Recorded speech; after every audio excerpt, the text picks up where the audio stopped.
Olympics എന്താ നമുക്കറിയാം അല്ലേ? എന്നാൽ ഒളിമ്പ്യാഡ്സ് നമ്മൾ കേട്ടിട്ടുണ്ടോ? ലോകത്തിലെ ഏറ്റവും മികച്ച അത്ലറ്റ്സ് വന്ന് പങ്കെടുക്കുന്ന സ്പോർട്സ് ഈവൻസ് ആണ് ഒളിമ്പിക്സ് എന്നുള്ളത്. എന്നാൽ ലോകത്തിലെ ഏറ്റവും മെഡിക്കലായിട്ടുള്ള കുട്ടികൾ വന്ന് കോമ്പീറ്റ് ചെയ്യുന്ന ഇന്റർനാഷണൽ ഈവൻസ് ആണ് ഒളിമ്പ്യാഡ്സ് എന്നുള്ളത്.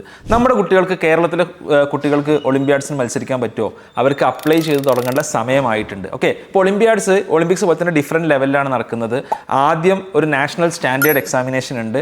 ഈ നാഷണൽ സ്റ്റാൻഡേർഡ് എക്സാമിനേഷന് അപ്ലൈ ചെയ്യേണ്ട സമയമാണ് ഇപ്പോൾ ജൂനിയർ സയൻസ് ഒളിമ്പ്യാഡ്, അതേപോലെ തന്നെ physics Olympiad, chemistry Olympiad, biology Olympiad, astronomy Olympiad. ഈ ഒളിമ്പ്യാഡിനൊക്കെ ഇപ്പോൾ നിങ്ങൾക്ക് IAPT.org.in എന്ന് പറയുന്ന ഈ ഒരു വെബ്സൈറ്റിൽ കയറിയിട്ട് നിങ്ങൾക്ക് ഇപ്പോൾ രജിസ്റ്റർ ചെയ്യാവുന്നതാണ്. 300 രൂപയാണ് ഫീസ് എന്നുള്ളത്. അപ്പോൾ ഈ പരീക്ഷ ക്വാളിഫൈ ചെയ്യുന്ന ആളുകൾ നാഷണൽ ലെവൽ ഒളിമ്പ്യാഡ്സിന്, നാഷണൽ ലെവലിലെ ടോപ്പേഴ്സിനുള്ള ഒളിമ്പ്യാഡ്സിന് അവർ സെലക്ട് ചെയ്യപ്പെടും. എന്ന് മാത്രമല്ല, നാഷണൽ ലെവലിൽ ടോപ്പേഴ്സ് ആയിട്ടുള്ള ആളുകൾ അടുത്ത വർഷം കൊളംബിയയിലും ലിത്വാനിയയിലും ഉസ്ബെക്കിസ്ഥാനിലൊക്കെ നടക്കുന്ന ഇന്റർനാഷണൽ ഒളിമ്പ്യാഡിന് ഇന്ത്യയെ റെപ്രസെന്റ് ചെയ്തുകൊണ്ട് പങ്കെടുക്കും. ഇതിൽ പങ്കെടുത്താൽ എന്താ ഗുണം? ഒന്ന്, നിങ്ങൾക്ക് കിട്ടുന്ന ഇന്റർനാഷണൽ എക്സ്പോഷറാണ്.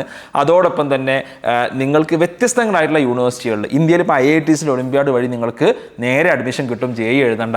അതേപോലെ തന്നെ ഇന്റർനാഷണൽ ലെവലിലുള്ള ഒരുപാട് യൂണിവേഴ്സിറ്റീസിലോട്ട് ഒളിമ്പ്യാഡ് വിന്നേഴ്സിന് സ്പെഷ്യൽ കൺസിഡറേഷനും സ്കോളർഷിപ്പും ഒക്കെ ലഭിക്കുന്നുണ്ട്. ഓക്കെ, അപ്പോൾ നമ്മുടെ കുട്ടികൾക്ക് ഈ ഒരു ഓപ്പർച്യൂണിറ്റി നിങ്ങൾ ഒരിക്കലും മിസ്സാക്കരുത്. 8 മുതൽ 10 വരെ ക്ലാസ്സിലെ കുട്ടികൾക്ക് junior science ഒളിമ്പ്യാഡും 11th and 12th കുട്ടികൾക്ക് 10th, 11th and 12th കുട്ടികൾക്ക് ഫിസിക്സ്, കെമിസ്ട്രി, ബയോളജി, ആസ്ട്രോണമി ഒളിമ്പ്യാഡ്സും എഴുതാൻ സാധിക്കുന്നതാണ്. അപ്പോൾ നമ്മൾ ഇതിനുള്ള ജൂനിയർ സയൻസ് ഒളിമ്പ്യാഡിലുള്ള ഫ്രീ ആയിട്ടുള്ള കോച്ചിങ് നമ്മുടെ എക്സാൻവൈയിൽ കൊടുക്കുന്നുണ്ട്. കംപ്ലീറ്റ്ലി ഫ്രീ ആണ്. അപ്പോൾ ഞാൻ ഒരു ലിങ്ക് ബയോയിൽ നൽകുന്നുണ്ട്. നിങ്ങളുടെ കുട്ടി 8 മുതൽ 10 വരെ ക്ലാസ്സിലാണ് പഠിക്കുന്നുണ്ടെങ്കിൽ, സയൻസ് ഒളിമ്പ്യാഡ് അവരെ കൊണ്ട് എഴുതിപ്പിക്കണം എന്നുണ്ടെങ്കിൽ ഡെഫിനറ്റ്ലി ആ ലിങ്കിൽ ക്ലിക്ക് ചെയ്തിട്ട് നിങ്ങൾ ഡീറ്റെയിൽസ് നൽകുക. അതോടൊപ്പം തന്നെ ഈ വീഡിയോ നിങ്ങളുടെ ഫ്രണ്ട്സിലോട്ട് നിർബന്ധമായിട്ടും ഷെയർ ചെയ്യുക. ഇത്തരം ഓപ്പർച്യൂണിറ്റീസ് പല ആളുകൾക്കും അറിയില്ല എന്നുള്ളതാണ് യാഥാർത്ഥ്യം.